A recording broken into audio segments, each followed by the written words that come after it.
Commies are at the Eagles. Commies got them last year. The Eagles are 8.5-point favorites. That's right. So I think the thing to note here is Sam Howell's taken sacks at a historic rate. He's been sacked 19 times over the course of 3 games. And if you and it won't stay this way, but if you projected that over 17 games, that's 108 sacks. Guy can't get enough sacks. Yeah, no. I ain't got me nobody. I ain't got me no. I got the green light, baby.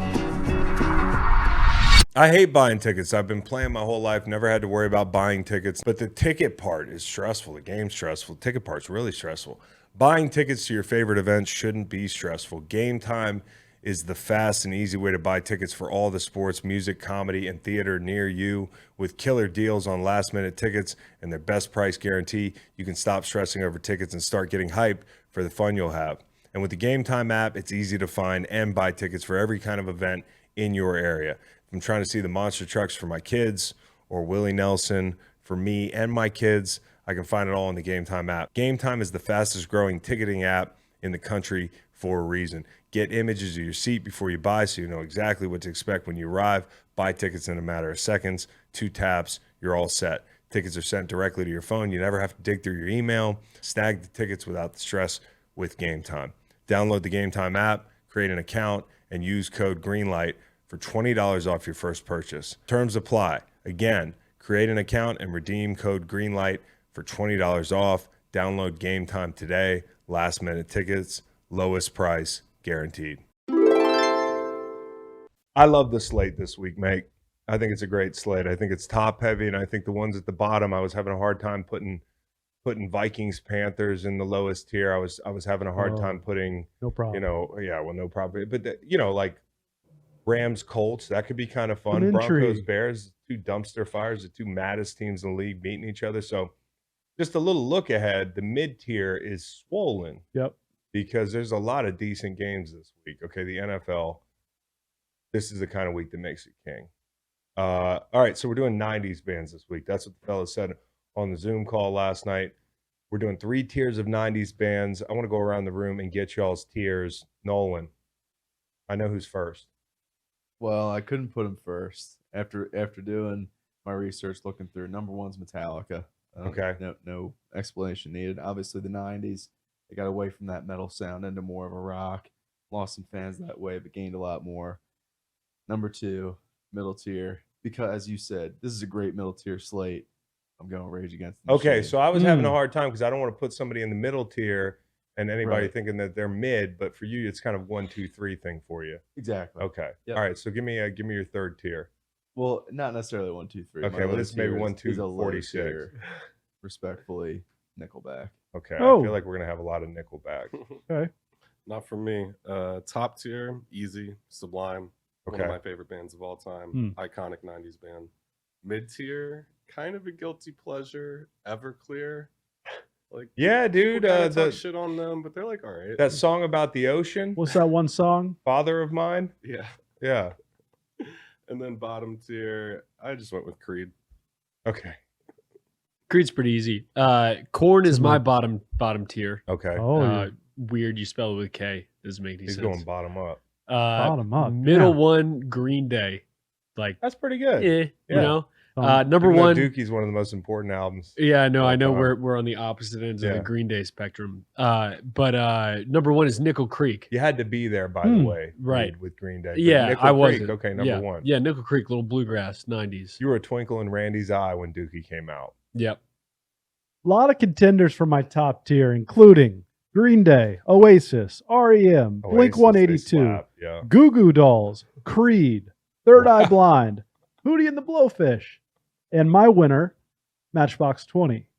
Mid tier, easy. Y'all are gonna be like, "Wah, best band of all time, wah." Pearl Jam. All right. Yeah, I mean, a lot of people don't like Pearl Jam. And low tier, Hole. Oh. Was that Courtney Love's band? Yeah, That's good. Hole. Murderer. Maybe. Okay, so my top tier, I mean, this was hard for me. I'm not going to put Blind Melon in 2, Hmm. but I don't know if I can put them in 1 because I think Radiohead I'm a late comer to the Radiohead party, courtesy of Ryan Russillo. Radiohead's great. I'll put them 1, but Blind Melon just missed the cut. 2, I'll go, golly, I just wrote this shit down. Middle tier.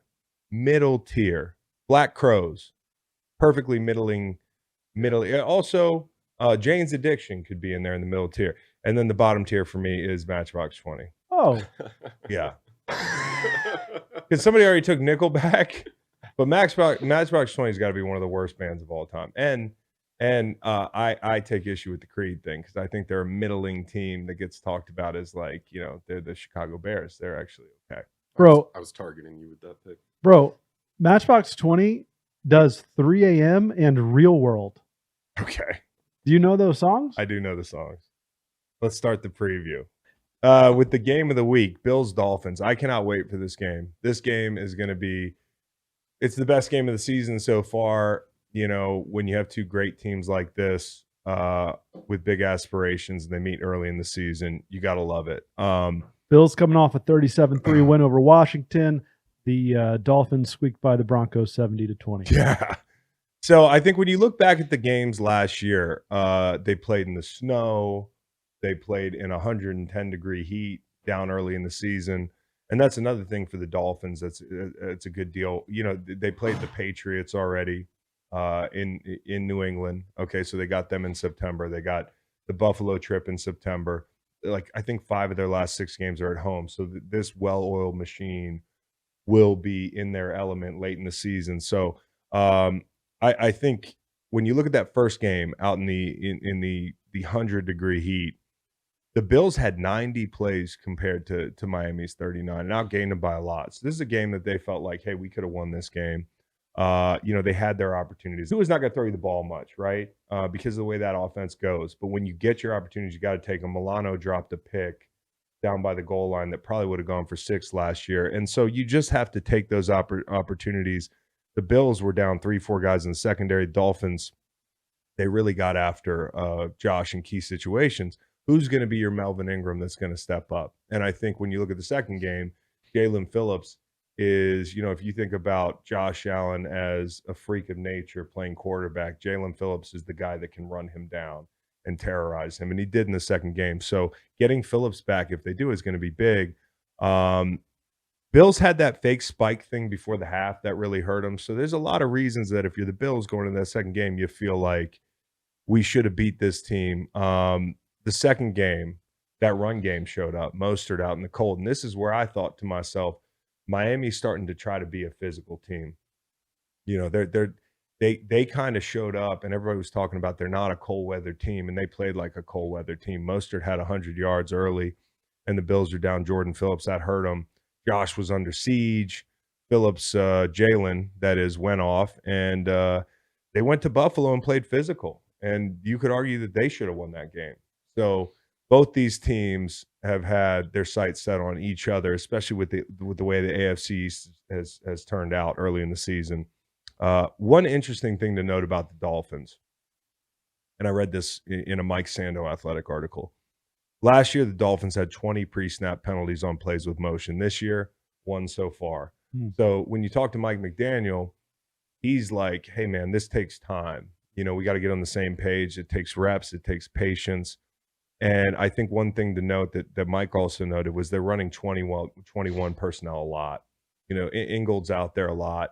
And, you might say, hey, this is a really fast team. Why are you getting in 21? It's because they're so fast and the matchup problems are so multiple that if you can keep guys in base personnel, it's going to be even more hard for the defense. And we talked about that on Inside the NFL. Their speed, to me, you don't think about this team as a physical team. You don't think about this team as a violent team, but their speed is violence. I mean, it's just as violent as playing the Browns defense. It's just a different kind of violence. And, their EPA in 21 has been great. They're running more 21 than anyone else in the league this year. 58 of those plays, they're 3x1, 2x2 are empty.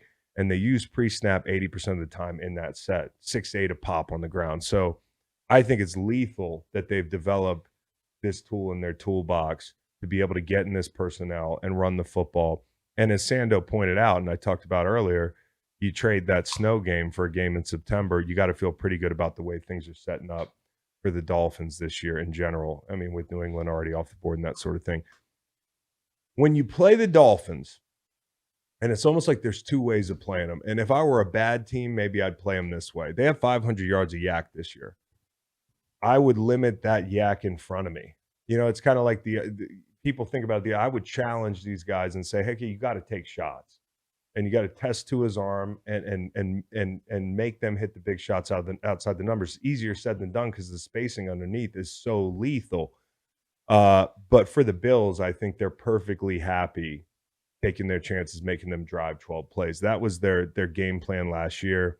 They got into too high shell stuff. They made them drive. And in that first game, I got to point out the Dolphins really had 2 touchdown drives. There was a short field on one. That wasn't a high-scoring game. So if you're looking at the total here, you know, maybe wag instead of wig because there could be some longer drives. And, you know, like there's no Von Miller in a game like this. This is the game that, like, if you got who was getting rid of the ball in 2.26 seconds. As a rusher, that's very frustrating. There's only one guy on the Bills who can win that quick, and that's Von Miller, and he's not out there. So putting my D coordinator hat on, I don't know if anybody's tried this, but a lot of teams will invert their rushers. They'll put the big guys outside. You see with Chris Jones. They'll put the smaller guys inside, clean up for the big guys, that sort of thing. You're not going to win a lot on the edge, even with these tackles. So you got Rousseau, you got Floyd. These are big, tall, power forward type guys. Get them inside, play the passing lanes. You got to feel good about your matchups inside and outside if you invert the thing. And I'm not saying do it all the time, but sprinkle in enough like, hey, guys, we might not win rushes, but let's get our hands up. All it takes is 1 deflection, 2 deflections in the game. So I think it's just interesting thought is like you have to get unconventional to beat this unconventional offense. And getting Jalen Phillips back to talked about that, that's going to be big. And the other matchup is Diggs and Howard. So can't wait for this game.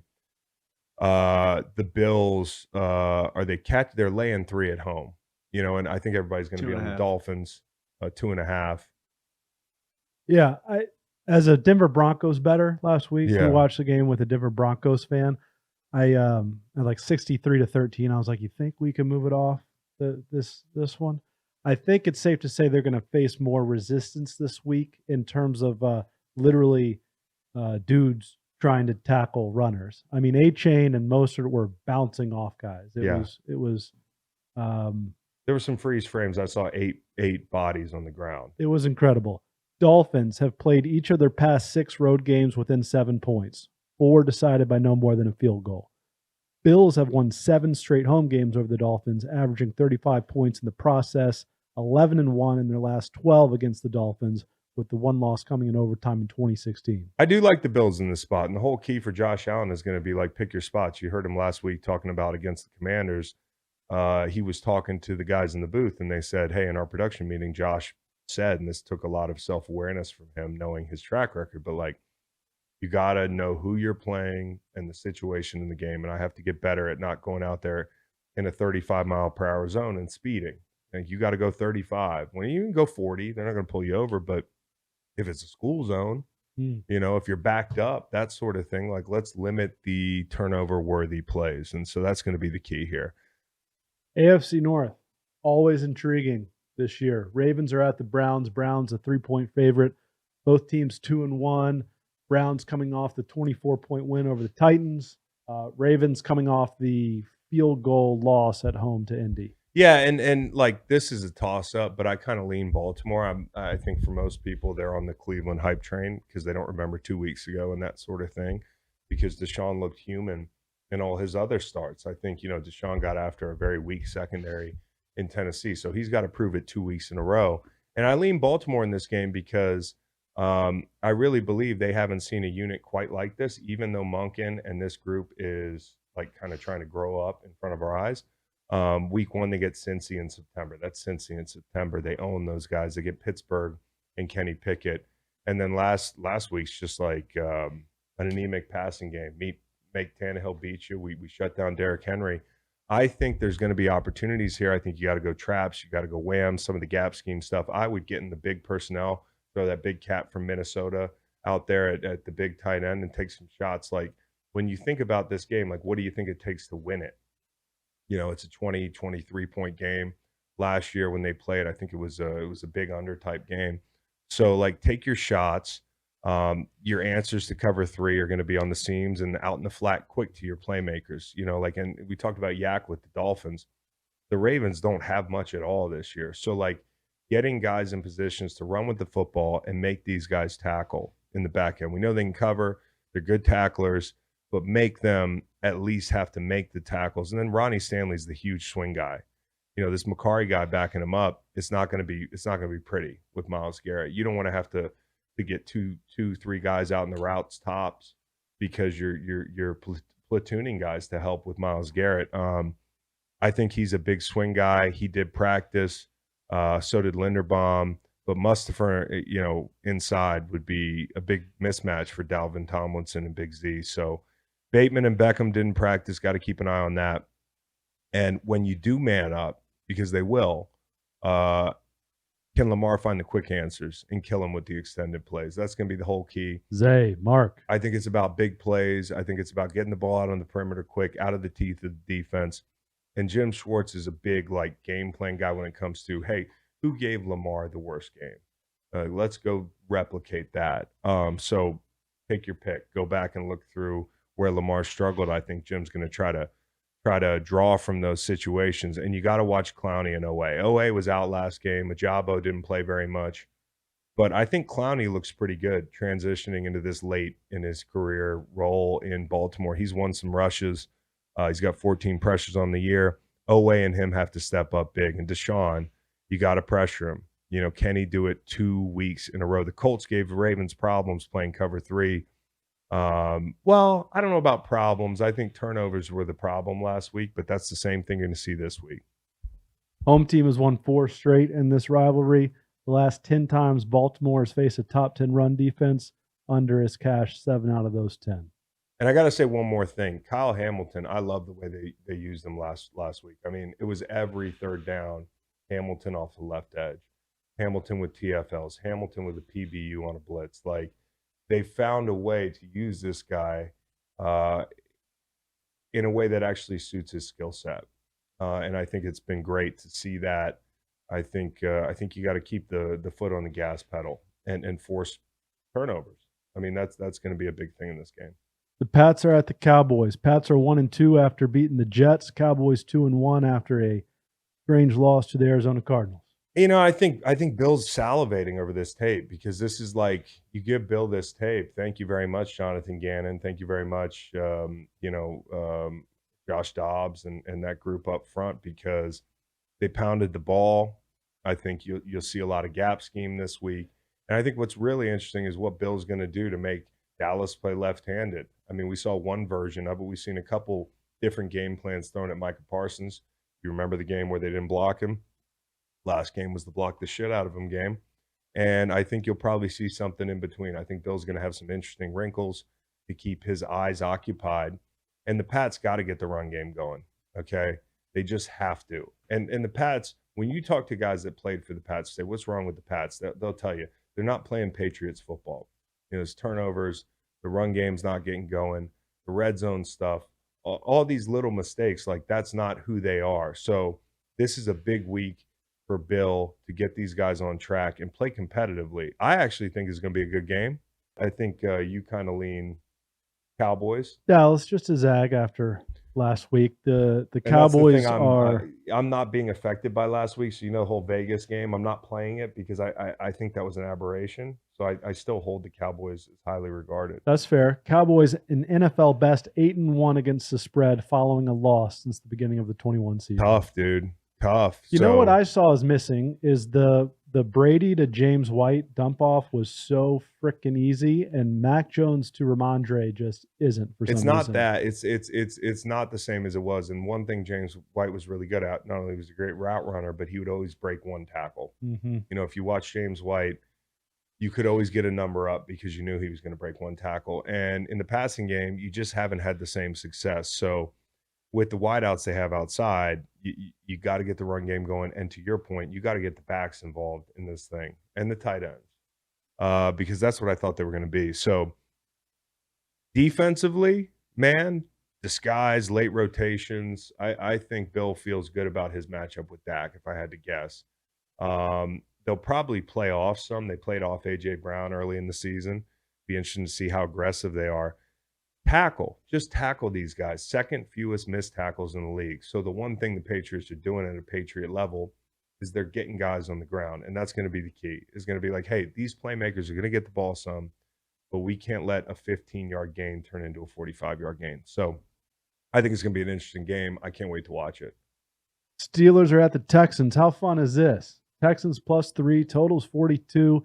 Texans led by a bunch of rookies, Stroud, Will Anderson, Tank Dell, and Pittsburgh looking like a professional outfit after Sunday night. Yeah, listen, that's a great place to go to look like a professional outfit is Vegas and to play Josh McDaniels' Raiders. But these are two teams trying to get the run game going. That's the bottom line is the Steelers have not been able to get it going. They got to get the ball to the playmakers on the perimeter. You know, when we talk about the Eagles and the way they mix up, everybody always thinks set up the pass with the run, that sort of thing. The Eagles some games, they'll set up the run with the pass. They'll take shots early, and they'll kind of get the space they need to work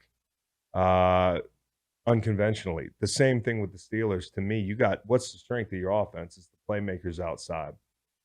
You got to scheme up easy throws, get George Pickens the ball, and you got to get the ball out on the perimeter. And I think they do that to set up the run. The big question for me with the Houston secondary is this. How well can they play together? They got some good pieces. I've complimented that secondary. They're well coached, but do you have to simplify the comms? Do you have to streamline things? Because you've had Stingley out. Petrie was out week 2. Jimmy Ward missed 2 games. Tavier Thomas, broken hand, missed against the Colts week 3. So they're platooning a bunch of guys in, and they got different combinations. You talked about how much man that the Cowboys had to run last week because of just one guy missing on a communication front. I think you got to throw a lot of stuff at these guys and test their mettle. I'm not saying you got to take deep shots, but put them in situations where they have to communicate pre-snap and see what happens. J.J. Watt Appreciation Day in Houston, so his brother's going to be charged up, TJ, and it's all about for the Texans. Can we get this big son of a gun going in the backfield? It's like the depth guys have developed better as pass blockers over the last couple of weeks than as run blockers. So if you can be good enough on first and second down, you can stay out of trouble and not be in these third and long situations, because I don't like the matchups for them in third and long. It's going to be a different deal than last week.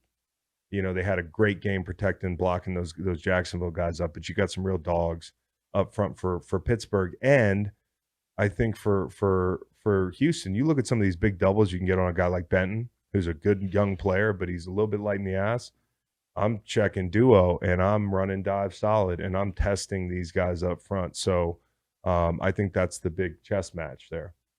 Dameon Pierce, 40 carries, 100 yards, 2.5 a pop in 3 games. I pity the fool who drafted him in fantasy. Yeah, I am. Because I was looking at it hard, and I was like, there's just no way he can 2 duplicate years in a row he could duplicate it. But the guy is a stud, so they got to get him going. I do think it's a function of the offensive line. I think you'll be happy when they get back. All right, let's zag from the Cowboys stat. Texans league worst 3-10 against the spread in a game following a win since 2020. I'm just going to keep betting the Steelers. I think people are undervaluing them. I think that first moment you walk in the door in the NFL, the first month or 2 of the season, you look at that San Francisco game and you can't get the taste out of your mouth. Yeah. There's the bones of a competitive team here, and they sit there and they're 2-1. The Falcons are playing the Jags at Wembley in London. Jacksonville's a 3-point favorite. This is going to be exciting. I don't mean it's going to be an exciting game for 60 minutes, but I do mean, like, if you're invested in the Jaguars at all, you're stressing. You're like, what is this team going to be? And I think, like we talked about the bones of the Steelers, I think the bones are there for the Jaguars. You talk about not getting on the same page for a month of the season sometimes with new wide receivers. Calvin Ridley's had the drops. They've had trouble in the red zone. Last week they had trouble on third down. This is the game where they got to get right. And I know this is pissed off a team as there's going to be in the NFL, because they got boat raced by the Texans in division. So I think the big matchup for me is going to be that Jacksonville front. Jacksonville's front hit CJ Stroud 4 times, and they had like 4 backups out there. So this is a group that's pissed off. You're watching that tape.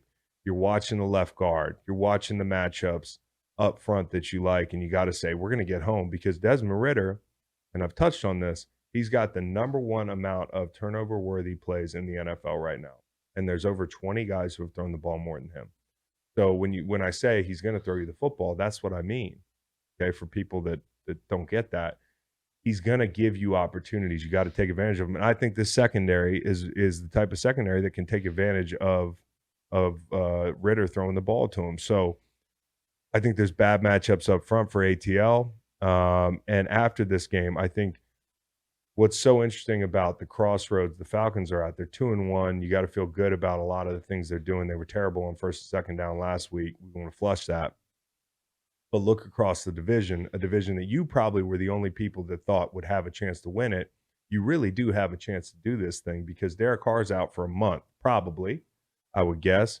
Could be back sooner. But after this game, here's who you have if you're the Falcons. You got the Texans, Commanders, Titans, Vikings, Cardinals, Bucks, all before you have the Saints. So having sat in locker rooms, you definitely look at what's 6 inches in front of your face.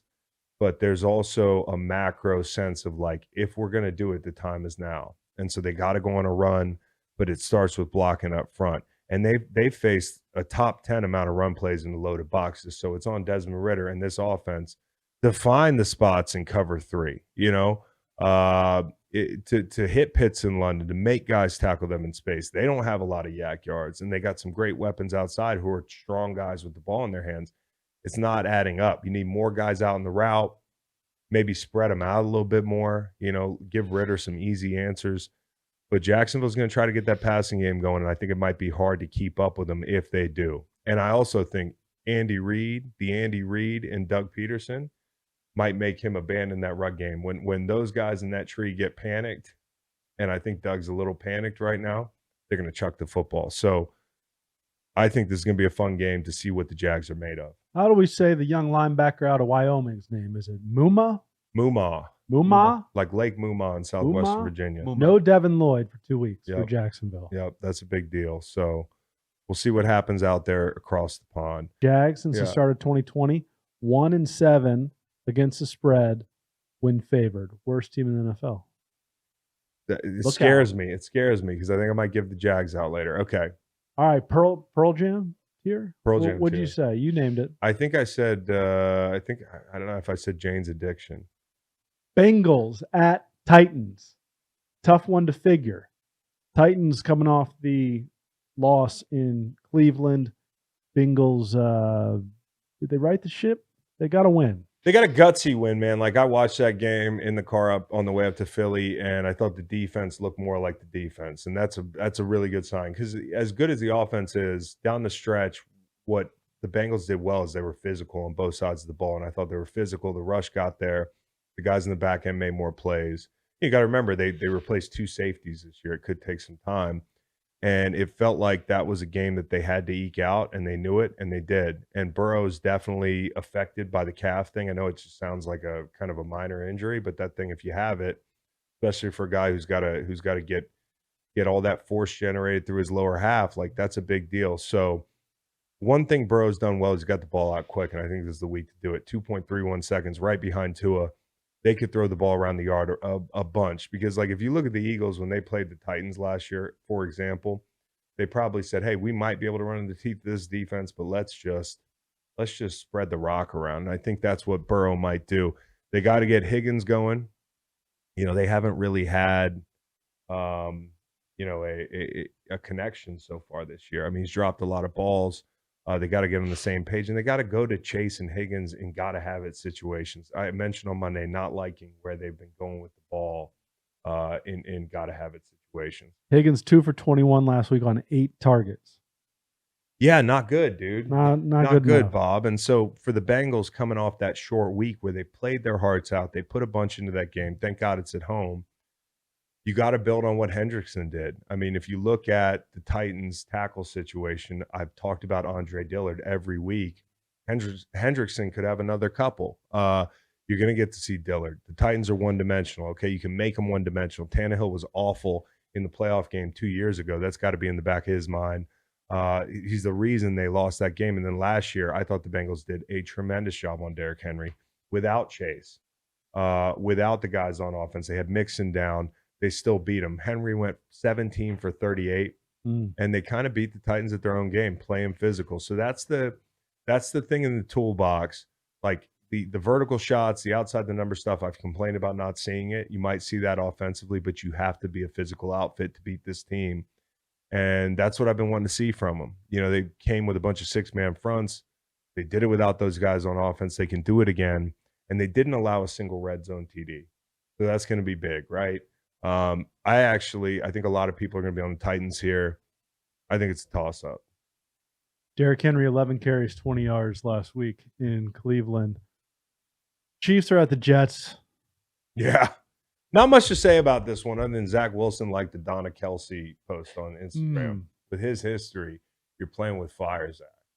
You're playing with fire. But and I don't blame you for thinking Donna Kelsey's cool. Is Zach more likely to leave MetLife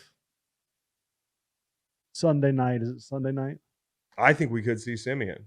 Is it no, I'm saying with Donna Kelsey or Taylor Swift? Okay. Neither. I think you might be leaving with team security. Okay. But if they get blown out, does it implode? Here's your there? playbook. I think, like, I heard a story this week about somebody throwing a ball. Give me our playbook. Yeah, give me our playbook, and I'm here to protect you from getting murdered by Fireman Ed. And so, like, you know, with the stories that are coming out of New York, like, I heard they threw a ball at the headman. Like, there was a big scrum or something, and people had to be separated, and somebody threw a ball at Robert Saleh. If that's true, I've never seen that. Like, it sounds like it's getting to a mutiny kind of level in New York. And, you know, for a defense that's going to give Zach Wilson a lot of different looks, a defense that's going to confuse him, a rush that can get there, I think this thing could be – I think it's going to be a low-scoring game on both sides of it because I actually think Sauce Gardner's matchup, if you do man up, is as good with his length as you'll see a corner on Kelsey. And most teams are going to play zone against the Chiefs, so we'll see if they man up or run that 3 and 4 that they run. I had this game circled for the Jets before the season thinking, like, this is going to tell you a lot about the Chiefs because I think they match up really well in a lot of spots, but they don't have a quarterback. Unders have won 7 of the last 9 in Jets games where they go against a top 10 pass offense. Bucks are at the Saints. Okay. The total is 39.5. And I love this game because I love a rock fight, and this is going to be a total rock fight. I mean, this is like a lot of Taysom Hill, a lot of quick game from Jameis. You got to find ways to get Kamara the ball, and you kind of wonder how much they're going to use him because he's been working out. He's been practicing, probably this week. But do you have him on a pitch count? And looking back when Jameis started in 2021, they were conservative. Like, that was kind of their game plan, was to not let Jameis beat you. Saints game plan. Yeah. And I think that's going to be the game plan this week. And so when the Saints and the Bucks played last year in week 13, they put a lot of cover one in New Orleans and some too high. They barely blitzed. They generated 25 pressures. I think that's where you got to hang your hat. And this is a good group up front for Tampa Bay, but they also played in a really physical ball game Monday night. I mean, they finished the game on like a 7-minute drive. That defense was out there. So I think the Bucks run defense has its first big test last week, and the Eagles gash them. So this week you get another one. Evans and Lattimore is always fun. They've had 3 physical altercations. I was reading an article today, and they had it like stats: 3 physical altercations, 1 ejection, and 2 suspensions since 2017. And usually the Saints get the better of Mike Evans, and he started red hot. So we'll see. Any hangover for the Saints after being up 17-0 in the fourth quarter last week? After a game like that, if you go out and lose another one that's ugly, the temperature in a locker room can really heat up. But you also have to build on the fact that if Derek Carr doesn't get hurt, and that's the hardest thing, you have one game plan going into the game. It's not even that Jameis Winston's that bad. It's just that, like, this is game plan 2. And they couldn't run the ball in 4-minute mode. They couldn't pull away. I think this is going to be a rock fight. As I said, Marcus May, as a side note, is still out with that suspension. So I see this being like a 16-10 game. Chargers are favored by 5.5 at home against the Raiders. Raiders look just not very good. Could be another. I did quarterback slide under this one center. in. I did slide this one in. You did. You get Eckler back. Fireball offense going for it on 4th down. It was in terrible. Minnesota. It was terrible, especially for somebody who had the over 43. Oh my goodness. And I was trying to stick the landing on over 43 and Pittsburgh. So I was kind of rooting for overtime, that sort of thing. But yeah, I think this is a spot for the Chargers where they're coming off a game that was a 60-minute ball game. So you got to maintain your focus. You're playing maybe Brian Hoyer. The rushing attack hasn't been getting going. That's a sight for sore eyes if you're watching tape and you're the Chargers who have had trouble defending the run. I think this is the game where Justin Herbert goes off. I think this is a game where you have a steady dose of Eckler. And I think this is a game where the Chargers actually pull away. I don't think this is a game where the Chargers look like the Chargers. Over 7-3 since 2021 when the Raiders are getting at least 4 points. Joshua Palmer slides into that Mike Williams role. Yeah, Mike Williams role. It's kind of plug and play. I still Little think Quentin they could. Johnson. I still think they could use a little man beater guy. You know, it's like or Wes Welker. yeah, like that's what I mean. Yeah. Like a little guy that you can put out there on 3rd and 3, run some mesh routes, run some bunch stuff. You know, be able to have a guy you can depend on when you have to have it. The tall trees are great, but I'd like Maybe a little bit that's- more diversity. Maybe in it. that's Eckler. Yeah. You know? It could be Eckler. I mean, you could use him like a wide receiver, that sort of thing. But I'd love it if they had a little dude like a Zay Flowers. Commies are at the Eagles. Commies got them last year. Eagles are 8.5-point favorites. That's right. So I think the thing to note here is Sam Howell's taking sacks at a fucking historic rate. He's been sacked 19 times over the course of 3 games. And if you and it won't stay this way, but if you projected that over 17 games, that's 108 sacks. Guy can't get enough sacks. Yeah, no, he doesn't like steak. He does like sacks. Yeah. You know, he doesn't eat steak. I didn't He know only that. eats chicken. Yeah. The record is Carr back in 2002 with the David. Texans. David Carr. You know him from TV. 76 sacks that year.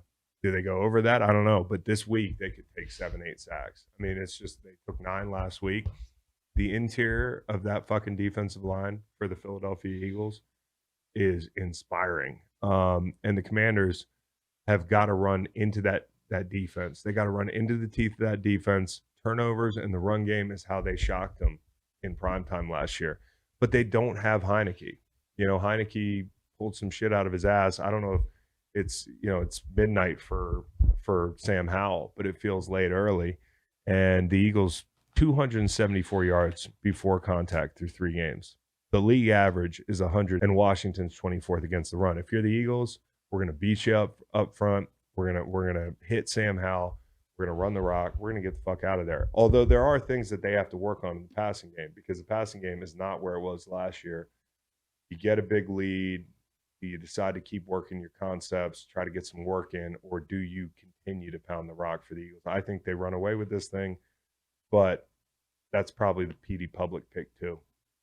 Since 2021, the Seahawks have covered 12 games as an underdog and have won 10 of them outright. They're a point dog at MetLife to the Giants on Monday night. Totals 47.5. Giants have had a little mini bye, 10 days off. Lost to San Francisco. They needed that. Seattle beat Carolina. They needed that because the Giants have had a couple really physical games early in the season. They've been on the road. They had one big comeback, which takes it out of you. And evidently the Cardinals are a pretty physical fucking team. And they're back at MetLife for the first time since they got beat 40-0 against the Cowboys. So they'll want a better showing in front of their home crowd. You'll want to get Darren Waller the ball. He's your best pass catcher. He's seen 20 targets this year. So, like, why'd you go out and get him? Yeah. You know, like, why'd you go out and get him? The names around Darren Waller on the target list are like Miles Sanders, Jonathan Mingo, Jaden Reed. Like, you know, these are good players, but they're not stars. One of them's a running back. So, you know, protection should and has to be good at home, and you got to get Darren Waller going. I mean, like, this is a lifeboat for them relative to the D-lines they've seen. Now, Cardinals, I can't speak on it, but Cowboys, Niners, early in the season, you should look at this as an opportunity to protect up and get right in the passing game, especially without Saquon Barkley, because he's not playing. Unlikely. And then Seattle, you're going to see blitz. Brock, Purdy, blitz 86% of the time. Not a typo last week. And Geno's been automatic against the blitz. The Giants' run defense, not great, Bob. And so I would get Kenneth Walker going. You got him going last week. These guys have been getting bullied by Dallas, by San Francisco, and then the Arizona team that keeps pummeling people. So that's the key to the game. Panthers young, ramps up energy, feels So we're great. into the bottom tier now. The whole tier. Yeah, the whole tier, the Courtney Love tier. So the 0-3 Vikes are at the 0-3 Panthers. God, the Vikings are 0-3. Yeah. It's just like, and here's the thing, they're losing close games just like they won them last year. They have an incredible ability to either regress to the mean or rise up and meet that challenge and lose by 3. I mean, they do this well. The line's like 4.5, which makes me nervous about betting the Vikings, but I might tease them with somebody. Minnesota offense and Carolina defense, that's what I'm looking at. 29th ranked rush offense for Minnesota. Cam Akers is here. He's here to the rescue. You got 29th ranked rushing defense in front of you this week. It is Akers time. And the Vikings passing has obviously been great. Evero is playing a lot of 3 and just about all zones. So Carolina 27th in pressure rate. This could be a game where they just pick these guys apart. And so like the question for Bryce Young is, do you really see this game playing out because he's supposedly coming back and the offense looked much better with Andy Dalton? And that's not a shot at Bryce Young. He's just young and short and the offensive line's bad. You're going to see Brian Flores, who is going to hit that blitz button like it's the easy button, bro. And you're going to see more pressure probably than you've seen since high school. Because if you think about Bama, you think people are heating those guys up on the regular. I just don't see them standing up to the test even at home. The LA Rams have back-to-back games in the states of Ohio and Indiana. That's right. Rams are at the Colts. Colts 2-1. Winners over the Texans and now the Ravens, both on the road. They're back home. 1-point favorites. Totals 45.5. After Monday night, I thought, hey, the Colts are going to have a big advantage up front, but like the edge guys got to take advantage of it. I mean, Kwity Paye, that group outside, Ebukam, who's won some rushes, but like the real strength of this defense is inside with Stewart and Buckner. Like I want to see those guys go off, but the weak spot are all the guys that are getting off the street at tackle. I mean, it was ugly the other night, and I don't know if they can cash in the way those guys cashed in Cincy the other night, but they have to. And for the Colts, Richardson's back, right? Like he had a concussion. He's back. The question for me is, can you run the ball in this defense? Because you got guys hurt. You got guys who are no longer with the team effectively. And the Rams are right outside the top 10 in run defense. I do think there are holes to be had on this Rams defense. I think there are opportunities to run the ball in this defense. And so you got to do that. And I think the big thing to watch for with Richardson is like it's young in his career. His development can only be so much through 3 weeks, but he needs to develop quickly in a way that like he gets out of bounds. He doesn't take the big hits. He protects himself because he's ended 2 out of his first 2 starts with injuries. Colts are 1-6 against the spread since the beginning of last season, when favored. Niners host the Cardinals. Cardinals lost to the Commies by 4, Giants by 3, beat the Cowboys by 12. Plucky, but the Niners are really good. They're 3-0. They're favored by 14. And when you think about teams that fall into traps, I don't think about the Niners. I think they're just like the way that like the violence and the speed that Miami plays with.